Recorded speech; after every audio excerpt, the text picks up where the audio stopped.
Hello, Warriors. How's everyone doing? Raj, Alexander, Hugo.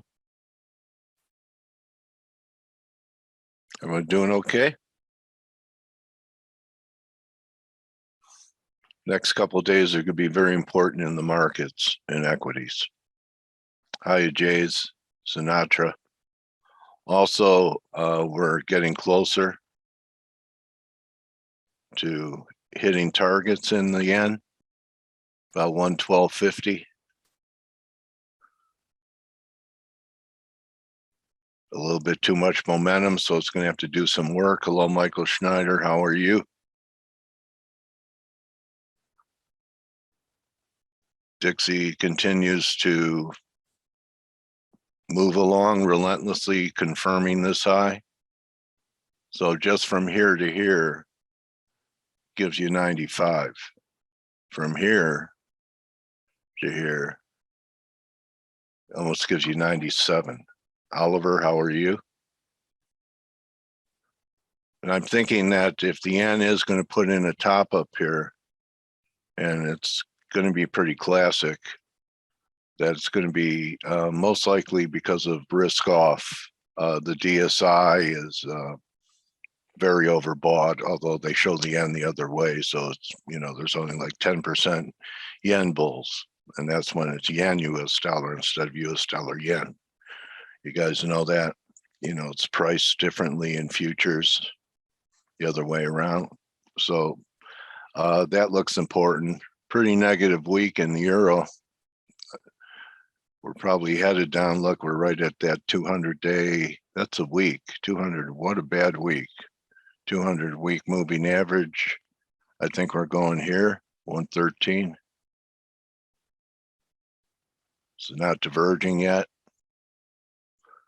As strong as the dollar has been, I'm really not that impressed with what Canada has done, So we'll see if it could finally kick into gear, or we're building some type of maybe head and shoulders, left shoulder, head, and a right shoulder here. That could eventually take it down to 22 again. It's one of the weakest.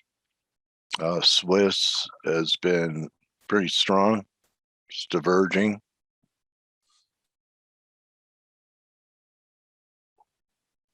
Not ready to fade that yet either. The dollar wrecking ball is coming to pass. Let's see if it wrecks it, Ben. We've gotten a little bit of a break, about 5% break, and NASDAQ hasn't wrecked it yet. NASDAQ starts closing back under 14.4, 14.5, then I think it's the demolition is underway. And let's look at the gold. So when the yen gets up there, that may be in a temporary halt in yields, and also might be able to look at something from the long side in gold once US dollar yen peaks, which I don't think we're there yet. Who's with me today? Stell and Ryan here? Ryan is not here. Blake isn't here. I'm here, and I think Grega is coming too. Grega's coming in. So, okay. So how are you today, Stell? I'm very well, thank you. Good. Everything's good. Just watching these markets. Let me take the screen. Sure. Silver had a pretty negative day yesterday. Yes, and it was one of those days where there was really very little reason for silver to underperform gold that much. Gold was marginally lower and silver was down 4%. What was it? So it's one of those, it's one of those days when it just gets pounded badly. And personally, I think it's great opportunities to slowly start getting some more in. So I got a little bit more of one of my favorite ETFs to get long, but still I'm less than half the position that I really want to have. So I'm SILJ. No, I actually got PSLV, which is the Eric Sprott one, which is 100% allocated in physical. It's not a minor ETF. Oh, okay. It's silver, yeah. Okay. And but anyway, slowly does it, and you have to be controlled. You have to be disciplined, and I'm running very, very low leverage. So, Okay. you know, And you that's have the way been I'm doing. disciplined because the stellar chart you have up with a 96 target has Yep. been up all year. Yes, and you know, And we've been talking about these two fibs, the 38.2, which is I think 94.47. So basically where we are now, and it could go up to 96. And remember, we've been talking about it even on this little rally at the end of 2020, beginning 2021, when you know dollars showed some strength, and we were saying, look, it could get to 96. It would be a great selling opportunity. It didn't. It went right back down to 89. Now it's trying again, and you know, Blake has been saying it for a while that you know there will be times when you have to be bullish a dollar. He has been bullish a dollar, and it's been a very good call. And this run could continue. And you know, as this continues, then stocks become a little bit nervous. Metals go lower. Commodity currencies obviously suffer a little bit, and the dollar keeps going. The question is, you know, what's the end game to all this? And by end game, I mean, you know, weeks, months, years away. And I think that in the long run, the dollar is going lower. End of story. But in the short run, it could get up to 96 in the DXY, no problem at all. And that will shake out quite a few people because remember, a few months ago, everybody was bearish the dollar. A few weeks ago, you know, a couple of months ago, everybody was bearish the dollar, and oh my God, yeah, DXY is going to 50 or whatever they were saying. And you know, whenever you see the market going one way, it's most likely it's going to go the other. You know, price is going to go the other way. So I still think that this is going to be the path for the dollar, but you know, there's going to be some pain first, and we have the U.S. government trying to avoid you know, they have to increase the debt ceiling because otherwise things will not be able to get funded. So that's what they're going to do apparently today. And I'm reading on, I think it was Bloomberg, who were saying, look, you know, they have to agree in order to avoid a US default. And come on, the US will never default. You know, this will never happen. Obviously, no, you know, I'm not going to say never because nothing is 0% chance, but come on, the US are not going to default. So what's going to happen is they're going to increase the debt ceiling accordingly. They're going to, you know, mint the $1 trillion coin, do whatever they need to do. And what they're going to do is they're going to just keep inflating the debt away, you know, keep debasing the currency and move on to the next administration and the next Fed chairman, the next president, until one day something happens. I don't know what that's going to be, but I think for the moment, they're just going to continue doing what they've been doing for decades. So, you know, for me, I think, you know, that's the big picture. And the thing that everybody's looking at now is clearly yields, the dollar and yields, basically. And, you know, people are saying, oh, yes, yields are going higher. But, you know, I always like to take a bigger, you know, a longer term view on things. And look, we're in a massive downward channel and we're still in it. And yes, you know, yields have gone from, you know, 40 basis points, 10-year yields from 40 basis points to 150. And, you know, clearly markets move and, you know, you can make money on these moves. But I think we're still, you know, the big picture is we're still in this channel, and you know, I don't see the big picture having changed. I've said this before. I think above 170, which is probably going to be the 200 weekly moving average, somewhere around there, is going to be crossing. That's going to be a big point. But you know, 2% will be the big one when we, or if we cross 2%. You're going to hear me saying very different things.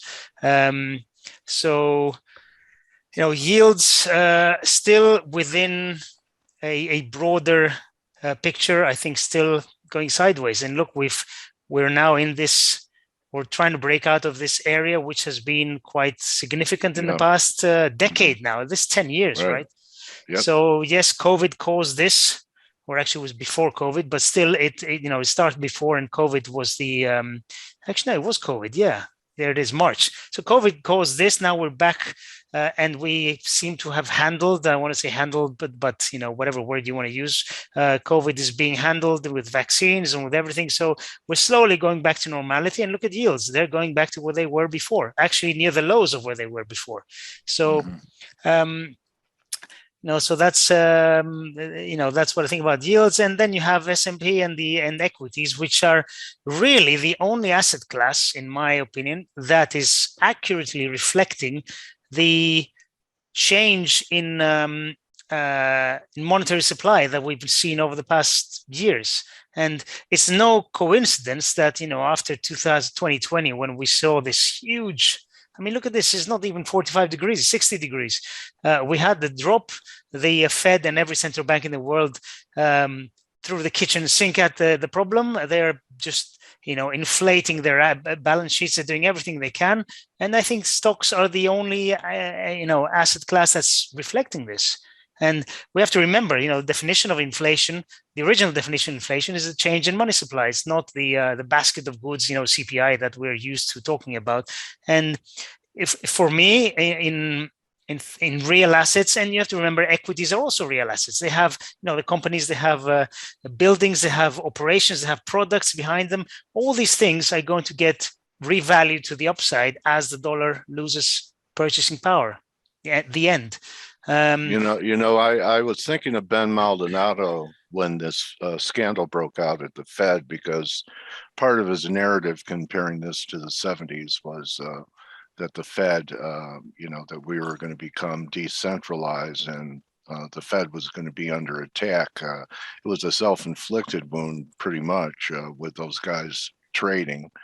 And really, I don't think there's been a time in history that so many Fed officials are going to be replaced, including most likely the chairman going into next year. So there's some, the Fed is definitely, and not because of, how they've handled the economy, but because of ethics, has certainly taken a knock on their reputation. So Ben, good time, loss of faith in institutions. That's what you were saying.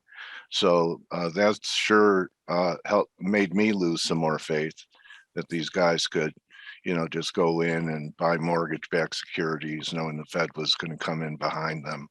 And even Paul, he thought he was safe. He owned muni bonds, but after the COVID crash, the Fed came into muni bonds too, munis, corporate they're junk, buying everything. So, he got bailed out on his position too. Yeah. So, and the question, anyway. the question, you're absolutely right about that. I mean, I think we've all lost faith. But the other thing I want to say is the question about what can a central bank do with inflation the way it's rising now. Obviously, it's a different kind of inflation. It's not demand-based inflation, but it's driven by supply problems. But people compare today's problems with the 70s, and I'm like, you can't do that. The Fed could easily hike rates, from 2% to 10%. And it wouldn't be such a huge issue now. And why is it a huge issue now? Because everything's so leveraged and the debt is so high. And the main reason why asset valuations are where they are over the past 10, 15 years is easy money, zero rates, and the Fed buying everything. So they cannot do what they used to do 20, 30 years ago. That's the problem. So they can't come in and raise rates to 5%, 6%, wherever they should be raising, because they know it's going to be carnage. So they're in a corner. And they're saying it's transitory, and they're trying to hope that this problem will go away. And maybe it will, maybe because of these supply issues, eventually it's going to get solved. But until then, I don't think there's much they can do, actually. Anyway, I think we have Grega here. I saw he's in. Are you here, my friend? He's in the room. Yes, I'm here. Hello, my favorite Croatian. No, I'm kidding, friend. I heard there's some things happening in Slovenia, some big protests. Yeah, I mean, probably they are happening in a lot of countries, but I'm not sure if we have so many reports in the media. Probably not. So I saw. Well, that's what I saw. I think I saw it. Yeah, it was around 20,000 people, I guess. Yeah. Were you there? No. You were doing. I was not there. You were charting what if they were in a corrective or they were being impulsive being out there? Protests are definitely an impulsive structure. Okay. You're probably right, buddy. I'll give you the screen, Grega, if you want to take it. Yeah.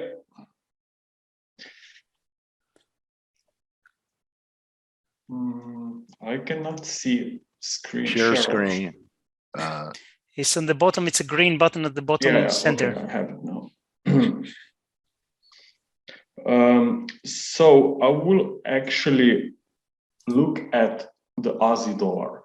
Okay, I just think that this Aussie can become very, very interesting from both technical perspective. We have a lot of massive shorts moving into some of the extremes.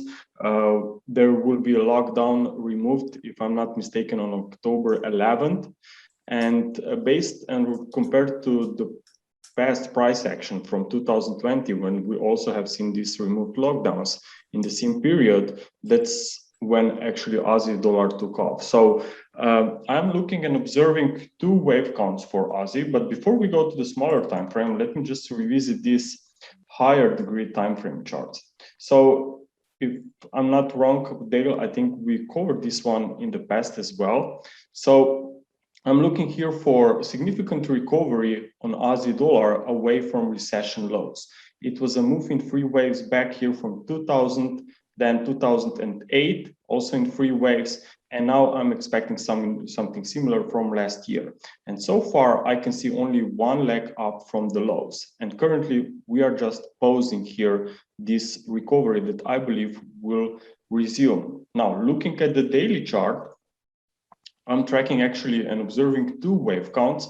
Now, the first one is that from last year lows, move is impulsive. Okay, that's wave A. The only question is where this wave B will finish. I can see here on the right, on the left, potentially we are bottoming, but still we haven't seen an overlap with this wave A level. Now, for those who are familiar with the Elliott waves theory, will know that whenever we see an overlap with that wave A, that's usually a signal that maybe bottom is forming. So far, that's not been the case. So that's why I'm also looking at the second wave count, where I'm tracking potential 5-wave drop. But what's interesting based on a time perspective is that even if I'm looking here on the 5-wave drop to be part of this wave B, well, after these 5 waves, still we would expect a rally, but limited upside. So based on timing, I think that it can be very interesting for potential supports here on Aussie. I can see also Aussie against Kiwi turning quite sharply to the upside for the last week or so. So in my opinion, this Aussie will bring in more attention, especially if sooner or later, again, stocks will try to stabilize. And as I said, also, we have the COT. Let me share this chart, which is here. Okay, so you have here the COT data. You can see that there are a lot of massive shorts here going on, and something similar, or even now we are a better extreme compared to back in 2020. So again, if we consider that, especially based on Elliott wave principle, if something is moving into some extreme levels, then we know that sooner or later new cycle should occur. So in my opinion, we are still very close to potential support. Of course, 0.7 psychological level is something we should definitely pay attention on if we see a new dip from current prices. Now, let's take a look also on copper.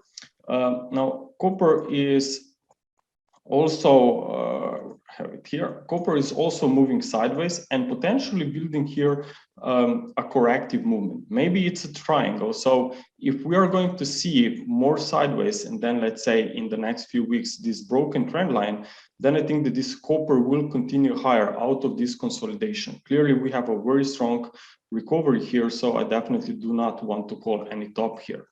So in my opinion, there's a chance for copper to continue higher. And whenever that's going to be the case, that's when Aussie dollar could again be very interesting. That's one thing. And then you have also here Hang Seng Index. Okay. Firstly, let me look at the higher degree time frame charts. Okay. So here's a very interesting cyclical approach. Since 2008, when we have seen market coming sharply to the downside, it has bottomed after this 40 to 50 weeks of a pullback. It has been the case here after 2008 crisis. It has been the case in 2011. It has been the case in 2016.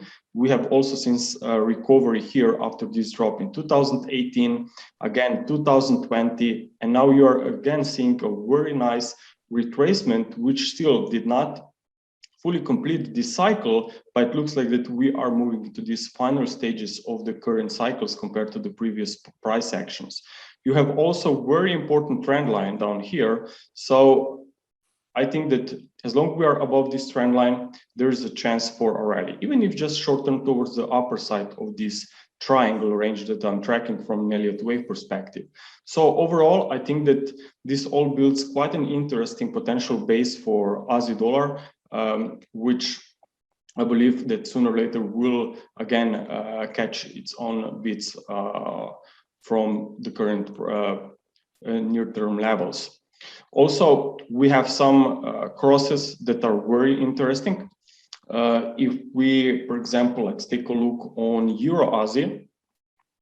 Now, Euro-Aussie here is definitely in downtrend after 2020 peak, and we are just now trying to stabilize just a little bit here at this trend line support. But looking at the daily chart, okay, notice that this rally appears to be quite overlapping and choppy, especially if we consider the previous very strong drop. And recently, what is the most important is that we broke this trend line and retested it from the outside.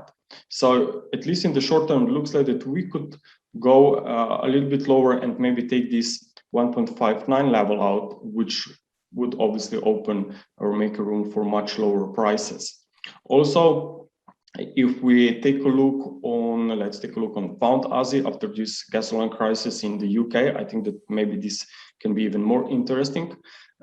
Here we also can see in the monthly charts a few breakdowns out of these channels, and the recent one just occurred here also on a daily chart, where we, same like on Euro Aussie, we have seen a retest of these trend lines, and now we are trying to move to the downside. So I think that even if this is going to be a free wave drop, like an ABC, well, there's still room for more weakness. Also, I have here Aussie yen.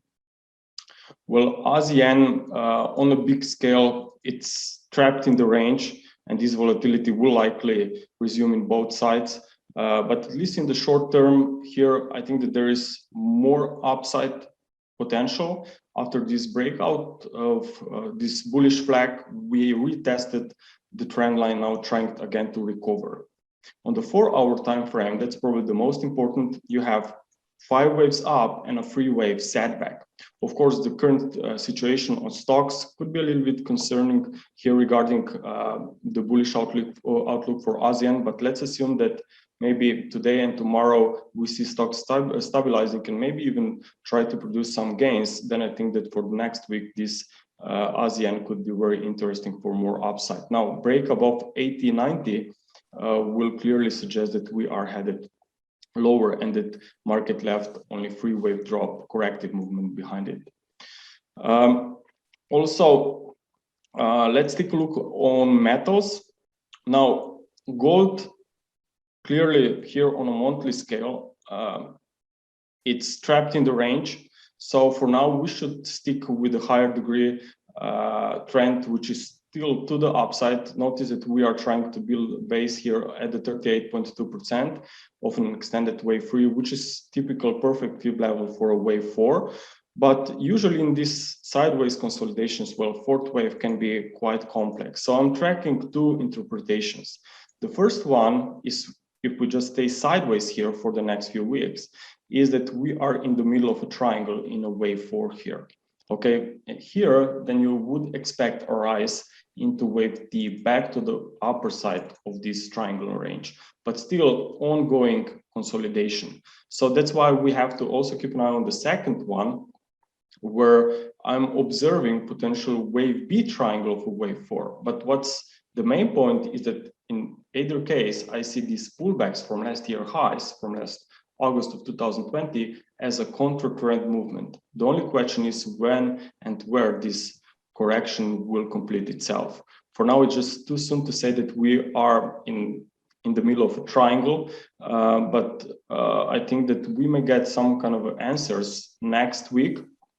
I'm here observing potential corrective setback from that 1830 area. Notice that we can count this as an overlapping 7 swing movement.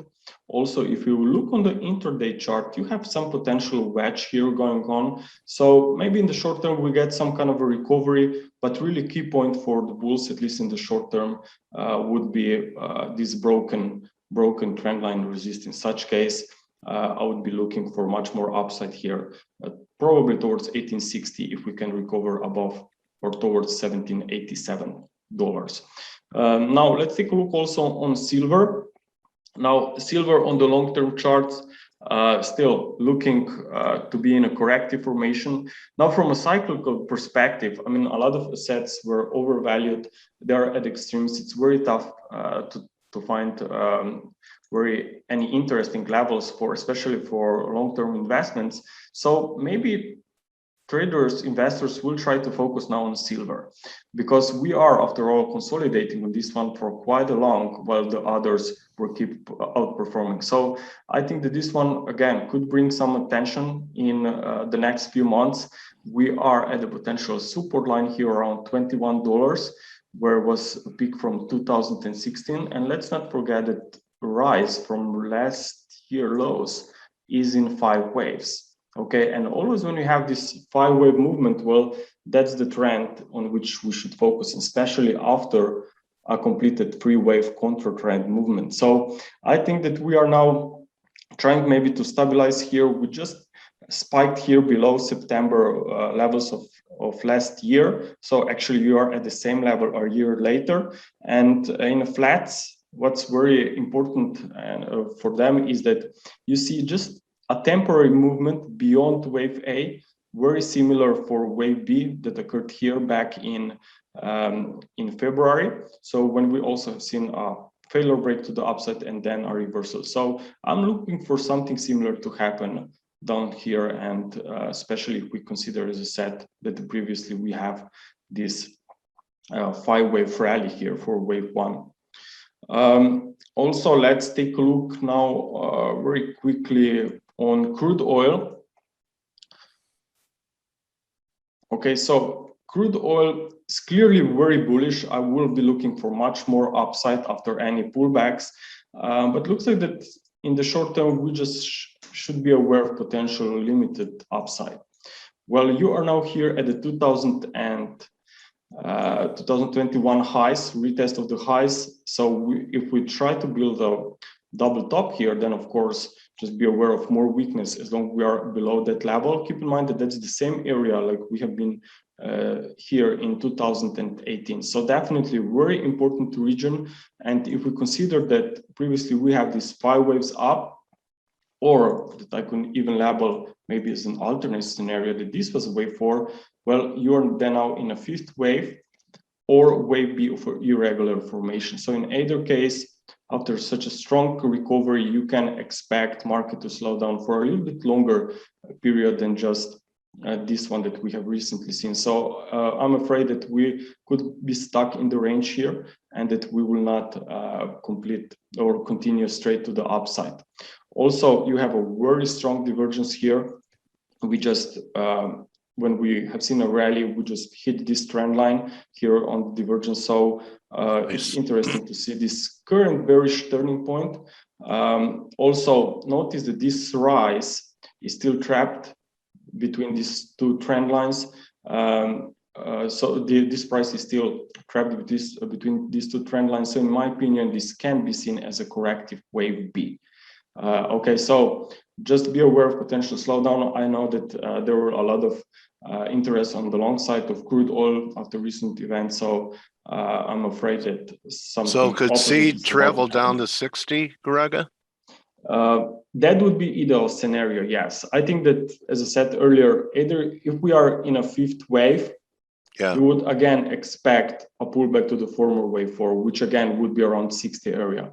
Or Okay. if that's going to be a flat, that would be, again, a very interesting zone. So overall, I'm bullish on crude oil, but I just think that we could face some kind of a retracements here, or at least stuck in this bigger range. Fantastic. Great presentation. Thank you, Grega. We have David today, right? Yes. Excellent. I really like him. Looking forward to it. You like him more than me? Yeah, you're my number one. You know that. Okay. Hey, Grega, thank you so much for coming in today, buddy. Thank you, Grega. Thank you very much. Some nice looks, because I think, have you noticed, Greg, a lot of people are kind of confused with what's going on here.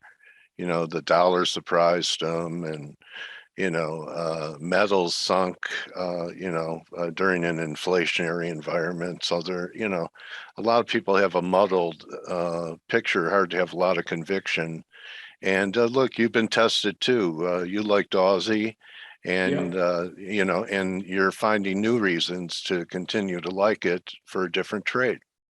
Yeah, so, and I think we just have to be patient. The markets never respond or unfold as when you expect. I mean, you always need.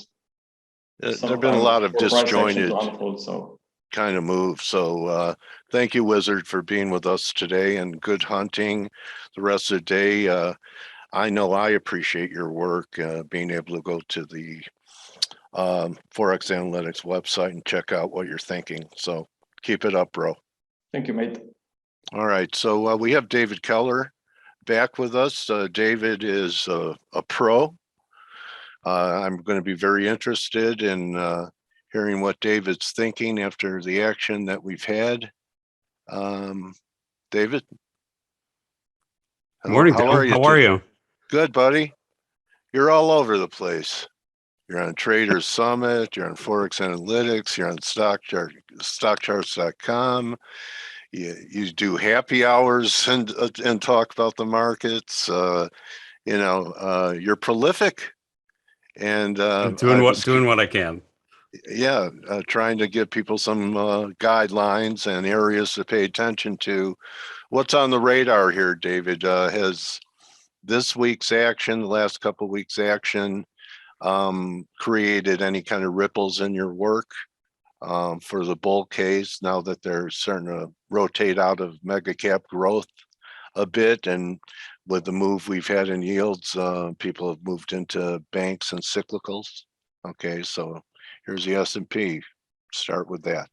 Okay. Absolutely, and you summarize things beautifully there, Dale. I think there are times when we do what we do as technical analysts, when things seem sort of routine, and you're sort of hunting for themes and trying to find ways to differentiate stocks. And I don't feel like this is one of those times. I feel like this is, it's never easy, but this is about as easy as it gets in terms of recognizing that there's a change of character.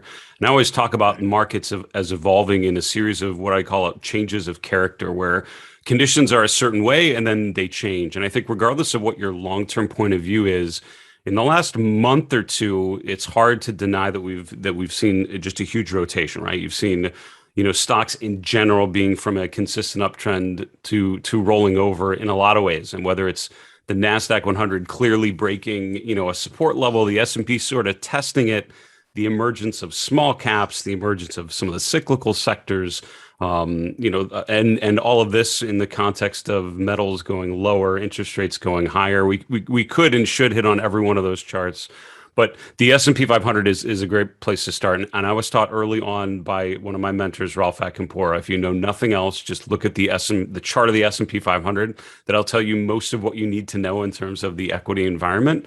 And the way that I'm seeing the S&P is as such. We've had an incredibly consistent and incredibly persistent uptrend through the course of 2021. And we've all gotten very comfortable to an incredibly consistent pattern of the S&P making new all-time highs every month, the S&P pulling back to its 50-day moving average and rebounding beautifully, the RSI coming down to 40, which in a bull market phase is pretty much classic bull market behavior, where you become overextended when you have the impulse move to the upside, and when you pull back, the RSI remains above 40, and that sort of suggests that buyers keep coming in and propelling prices higher.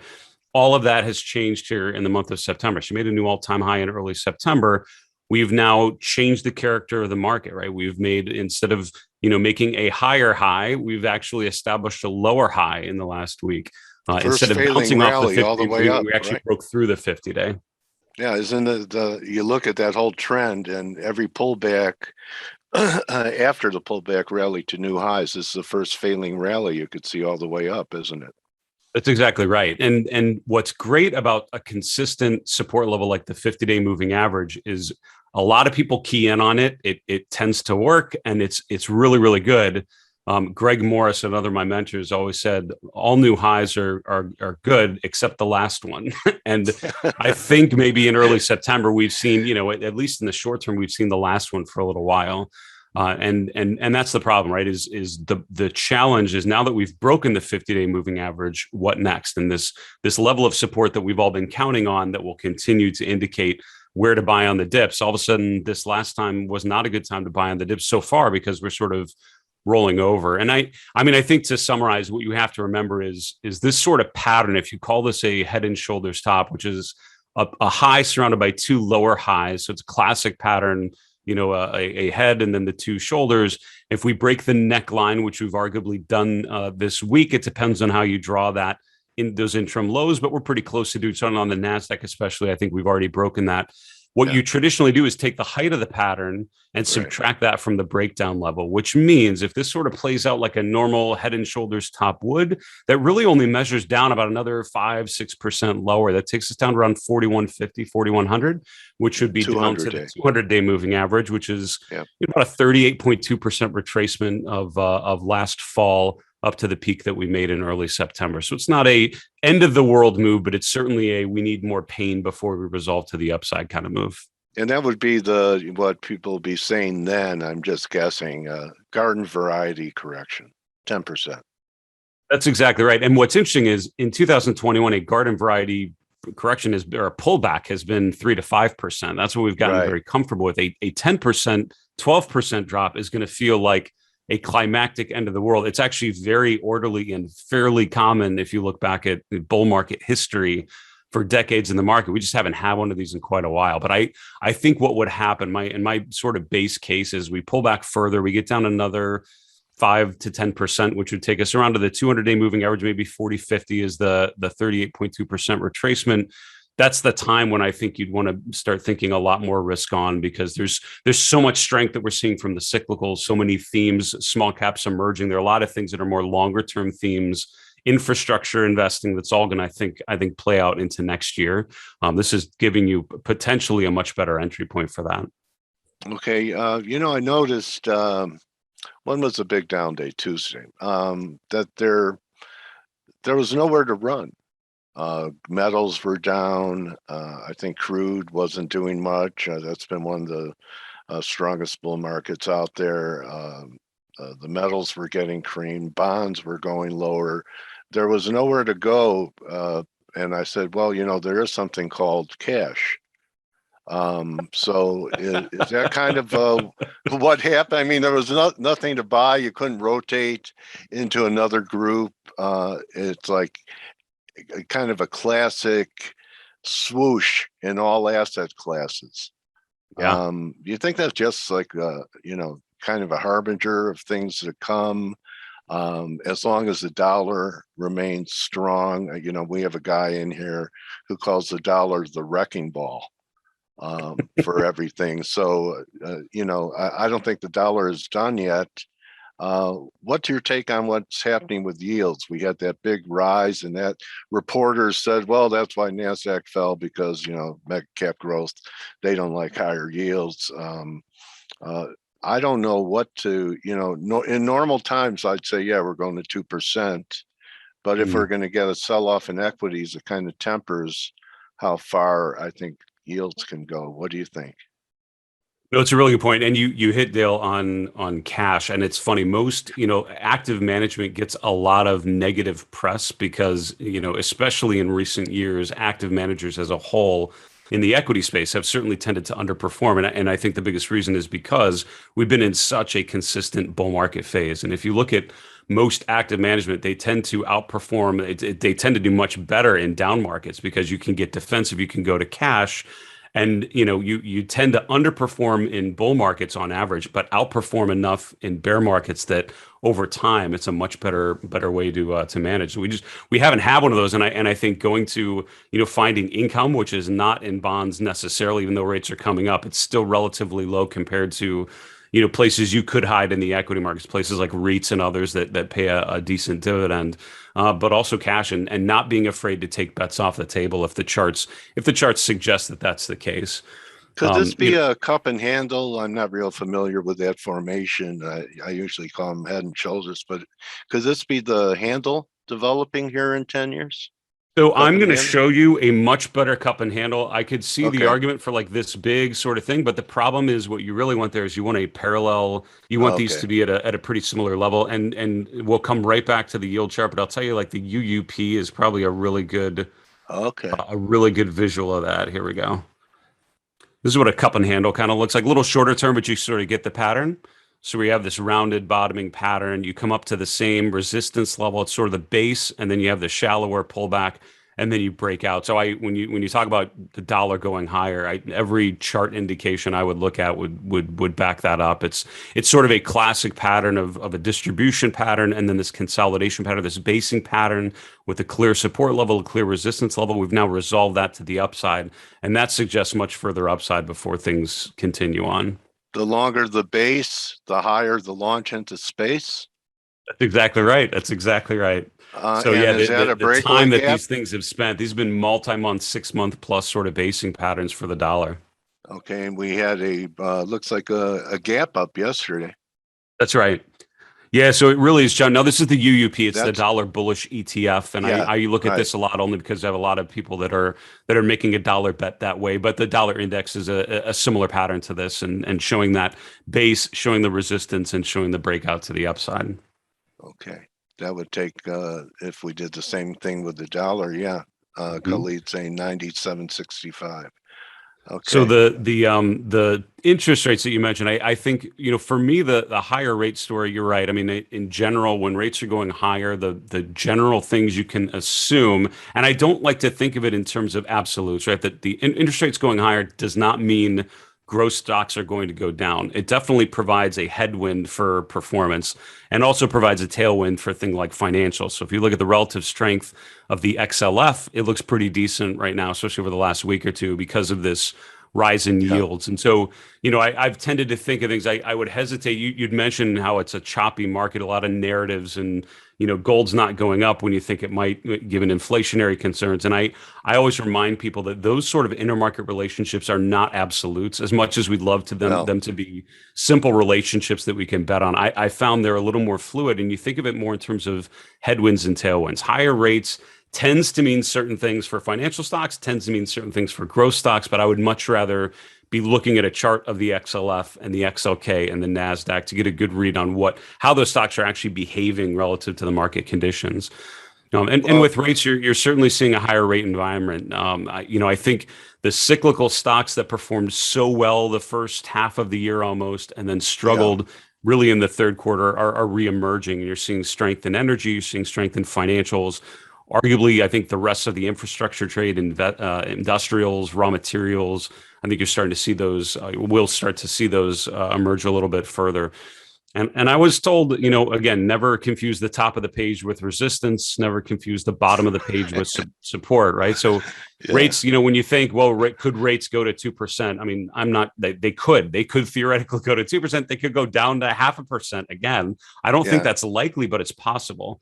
And so, the chart is clearly showing you that bond prices are coming off. It's showing you that rates are going higher. We're back in the range that we were basically in sort of that March to June timeframe. So we have a lot more upside. We could go to 170, even 180, and still sort of be within the normal range that we had from earlier this year. And I think that's totally reasonable here.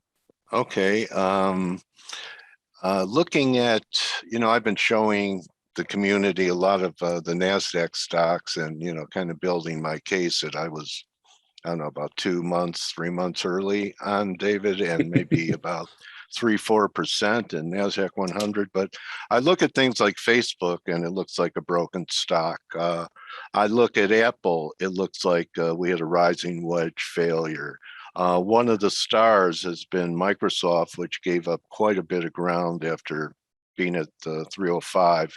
I'm having a hard time. I think the only FANG stock that still looks good to me for a new high is Netflix.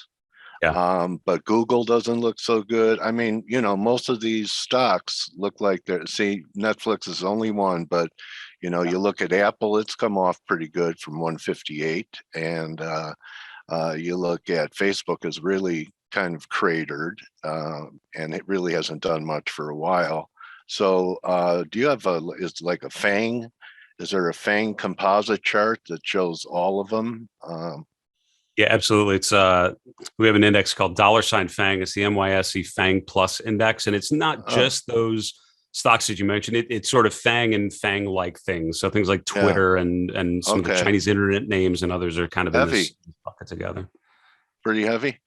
Right. It is, and I think you hit it right on the head. You know, it's interesting that the one FANG stock that looks sort of strong relative to the others is Netflix. And for the longest time, that's been probably the one, maybe Amazon at times too, that have been the underperformer, right? The rest of the FANG stocks have done so well, and things like Netflix have actually been the laggards within that group.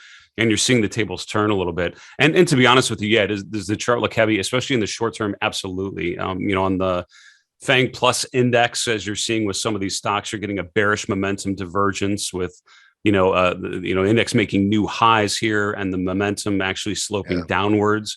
You're seeing that on some of these charts that have essentially been overextended. And I don't disagree with your take on things like Microsoft and others, that they're just breaking down support levels. I mean, that came out that really got creamed this week. It did. And when I talk about a change of character, this is the type of chart that resonates, right? It's a chart that is clearly in one mode. We're making new all-time highs. We're consistently outperforming. The relative strength is going up and to the right. And then finally, all of a sudden, things start to change. And all of a sudden, we're breaking the 50-day. And all of a sudden, we're making lower highs, and the relative strength is turning down. The momentum is really coming out of the market. And that shows you that things are changing. I guess what I would say, and what I would hesitate to draw too many long-term conclusions on that, is remember that distribution pattern that we talked about on the S&P. Here it is on the NASDAQ. This is that, head and shoulders top. This is a 2-year chart. And you can see that head and shoulders chart is a little tiny sort of rounding error type of pattern here in the far right corner.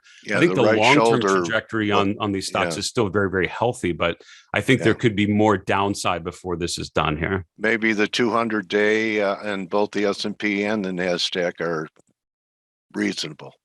Yeah, from a technical perspective, the NASDAQ going down to around 14,000, or the NASDAQ 100 I'm looking at here, would make a ton of sense.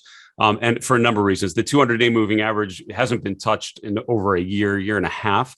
But that in general tends to be a level that a lot of people would key in on. 14,000 was a key level earlier this year, if you remember, because we hit there a number of times and then finally broke above there in June, which was pretty significant. So it would be fairly reasonable to expect that to become a new support level. And also that's the height of the pattern. So with a pattern like this, you take the height of the pattern, you subtract it from the breakdown level, and that gets us right around to that same sort of level. So the base case I see for something like the NASDAQ, you pull down another, 500 points, which again is going to feel climactically negative. But if you look at the long-term trend, it's actually completely reasonable for a bull market phase to have that sort of pullback. We've been under corrected here for quite a while, if that's a phrase.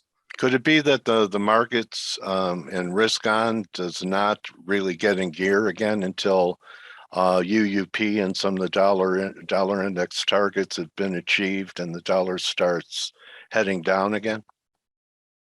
I mean, it could be, but I think it's also a question of leadership, right? So you have something like JP Morgan that's actually, just making a new all-time high again this week, testing resistance. A lot of the financials are doing that. Airlines popping up, right? So I'm not struggling to find stocks that are breaking down given the short-term weakness. I'm also not struggling to find stocks that are breaking out and testing resistance levels. It's just the names that are doing it are different than the ones you're probably thinking about. Just in, yesterday, you had a lot of names that were up significantly. And some of these names are ones that have been beaten down. It's like video games, EA and Activision and Take-Two.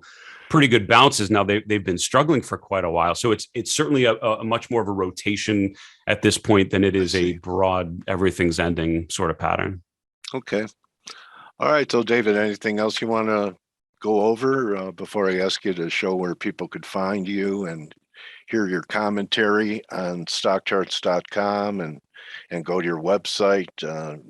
I think that your analysis is very clean and cogent, and your demeanor for presenting it gives, kind of soothes people's wild emotions of risking money. So you have a great bedside manner for a technician. I appreciate you saying that, and no, it's awesome to come on here, Dale. And I should thank you and make sure everyone knows you very kindly came on my show on Stock Charts TV a couple months ago. I think it was in July or August you came on, but it was a lot of fun to get. If people think that you're just really good at asking questions and interviewing, you are an incredibly knowledgeable and thoughtful investor. You show that on my show very, very well as a guest. So thank you for coming on and sharing some of your wisdom with the crew there. It was a blast. I enjoyed it. I still drink from the Stock Charts coffee cup. So, I would. So listen, I know the only thing I would say is with gold, I think a lot of people are wondering why gold is not behaving better. And I think from a technical perspective, again, I think the narratives, you can come up with a lot of narratives of what gold should do. I'm focusing on what gold actually is doing. And for me, it is still very much in distribution mode.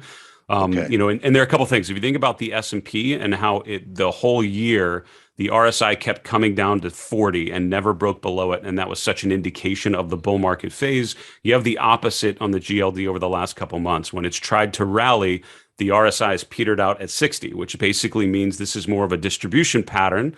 And until you can break above the RSI 60 on a rally, it's telling you the momentum's just not there. We keep making lower lows. We keep making lower highs. And the last time it tried to break out was here in early September, and it was unable to eclipse the highs from July and August. So a chart with the pattern of lower highs and lower lows is still in distribution mode. And I think gold is weaker rather than stronger until proven otherwise. You need to put in a higher low, and we just haven't done that yet. So I think it's still very cautionary here. Okay. Yeah, I know you're a technician, David, but I wanted to ask you one thing. I've brought it up to a few analysts, traders, is that back in 08, 09, during the housing crisis, the Great Recession, a lot of the economic writers would bring up China that wasn't damaged. They didn't buy subprime mortgages over there, and they were still growing. And part of their narrative was because China was growing, besides what central banks were doing, it was going to be an engine of growth that would help pull us out of a recession. And now they're 1/3. So that was a while ago, right? 13 years ago. So they've grown since then. And now they're deleveraging. They're trying to control demolition on leverage to try and clean their, the debt up. So if they were able to pull us out of a recession, could what they're doing put us in one? They used to say, when America gets a cold, the rest of the world gets pneumonia. Well, if China has pneumonia, aren't we going to at least catch a cold here? So I think you're hitting on a key point, right? The fact that the S&P is not too far off of all-time highs, the Nasdaq's not too far out of all-time highs. In China, we're looking at the F.A.C.E, which is one of the China ETFs. It's been in an established downtrend for most of 2021. That divergence, that dispersion between those two is not lost on me. We mentioned with gold and what the RSI is telling you, just look at the momentum that's just clearly sort of in a negative trend. The concern is how much that impacts, non-China markets, right? Sort of U.S. markets and elsewhere. Could it be a factor? Absolutely. And I think you're seeing that with cryptocurrencies, right? It's probably the most obvious example now of where you're seeing actions in China, directly impacting a market that we're looking at, and many younger investors for sure are actively looking at all the time. You're seeing broad distribution in the cryptocurrency space, and that's certainly impacting it. Could that see it? Absolutely. Do you have a visual on the credit spreads, how they've blown out in China? I think they went to something like 14%, the credit spreads. I don't know against what, but I saw a chart where they hadn't been that high, hadn't blown out that high for It looks like it was the history of the whole chart.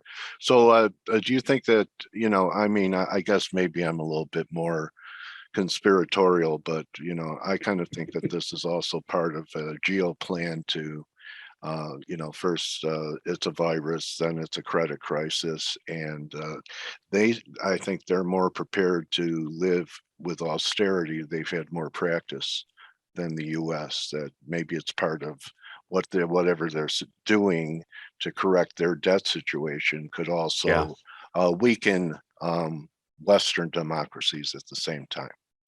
I mean, I think that, how is it all going to impact the US markets? I don't know that. What I do know though is that it's uncertain. This is uncharted territory, pun intended. And in markets, I've found don't tend to enjoy uncertainty. That is not sort of a bullish word that I would throw around. That's something that that causes markets to be, it causes volatility to increase, that causes fear to increase, that causes panic, as opposed to stability and sustainable uptrend. So I think the uncertainty of how that could impact things is the biggest concern. And I think it's the same challenge that I would put it in the same bucket with the Fed and changing their very accommodative policy, right? There's a scenario where the Fed can change and be a little less accommodative, still supportive, and the market overall doesn't get shocked. But there's also a very real possibility that this does not go well. And the moment that they stop buying bonds as aggressively as they've had, and the market realizes that that is changing, that the market takes that as a huge negative and comes off, it's a risk. And I would encourage people to think, not just, especially now, not just in terms of return, not just in terms of potential upside, but in terms of risk and money management. And think about the chaos and disarray at the Fed. Have you ever seen a Fed with this many scandals? And right. I mean, we're here trying to use our charts, and all they have to do is say, "Are you buying some more MBS today?" Right. So anyway, I think that's different. There's going to be a reorganization of the Fed, most likely. I don't think he'll be renominated. And anyway, let's see. China may be still steaming red shells at U.S. retaliation for the trade war and mercantilism. Okay, that's possible. But anyway, I'm thinking instead of everyone out there with their binoculars looking for black swans, they ought to be looking for a dragon. So that's China. Well said. All right, David. David, where's besides Twitter at D Keller CMT? Where's the best place to? You want to show your stockchart.com where people could see you, and you have a great following there, or your website? Absolutely. Yeah, it's great to join you, Dale, as always. If you go to stockcharts.com, that's where we live. Our goal is to sort of give you the tools you need to make better decisions. And we, of course, focus on the equity markets, but touch on other asset classes as much as we can. So that's a great place to get started. Stock Charts TV is where I host my Closing Bell show. So if the way I'm talking about these charts helps you understand things, then check it out. It runs every weekday live at 4 p.m. And then the other thing I would bring up is my YouTube channel. So go to Market Misbehavior on YouTube, and I post a couple videos a week, just sort of breaking down the market environment, giving a little more behind the scenes on some of these technical approaches we've been talking about today. Yeah, nice, David. And David brings in some very insightful people as well. He's also, if you think David only answers questions, he knows how to ask them too. He's a very good host. So David, well, our mutual admiration club is drawing to a close today. Thank you so much for your giving nature to come and share what you're seeing and the changes you're seeing, and what may lie ahead for us as market traders, analysts, and gamblers. Good to talk with you, Dale. Stay safe. All right. All right, buddy. David Keller, everyone. All right. Everyone have a great day. You could join the team in 17 minutes for the morning edge. Make sure you shave so you have a nice edge on when you go there. And don't just count your pips, count your blessings, everyone. Adios. Thanks for your attention today. We'll see you.